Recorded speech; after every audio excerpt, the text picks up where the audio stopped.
உலகத்துல மிகவும் டஃப்பான உயிரினம் எது தெரியுமா? அது அவ்ளோ பெரிய உயிரினம்லாம் இல்லைங்க. மைக்ரோஸ்கோபிக் சைஸ்ல உள்ள சின்ன உயிரினமான டார்டிகிரேடுகள் தான். இந்த உயிரினம் பூமியோட உயிர்க்கோளத்தின் பல்வேறு பகுதிகள்ல வசிக்குது. மலை உச்சி, ஆழ்கடல், வெப்பமண்டல மழைக்காடுகள் மற்றும் அண்டார்டிக் போன்ற பகுதிகள்லயும் இருக்குது. அவை மைக்ரோஸ்கோபிக் சைஸ்ல உள்ள மிகவும் மீள்தன்மை கொண்ட விலங்குகள்ல ஒன்னாவும் இருக்குது. டார்டிகிரேட வாட்டர் பியர்னு கூட சொல்லுவாங்க. இந்த டைனி உயிரினம் எக்ஸ்ட்ரீம் ஹீட்லயும் ஃப்ரீசிங் கோல்ட், ரேடியேஷன் போன்ற மிகவும் கடுமையான சூழ்நிலைகள்லயும் இதனால சர்வைவ் பண்ண முடியும்.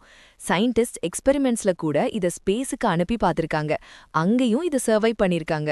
சில நேரங்கள்ல வாட்டர் இல்லாம பல வருடங்களா டார்மன் ஸ்டேட்ல இருந்தாலும் திரும்பவும் வாட்டரை ஊத்துனா உயிரோட திரும்ப ஆக்டிவா வந்துருமாங்க.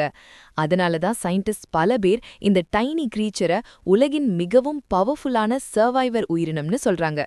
இந்த வீடியோவை பத்தின உங்களுடைய கருத்துக்களை கீழே கமெண்ட் பண்ணுங்க. இந்த வீடியோ பிடிச்சிருந்தா லைக் பண்ணிட்டு ஷேர் பண்ணுங்க. இந்த மாதிரி ஃபேக்ட்ஸ் வீடியோக்களுக்கு மறக்காம நம்ம சேனலை சப்ஸ்கிரைப் பண்ணிக்கோங்க.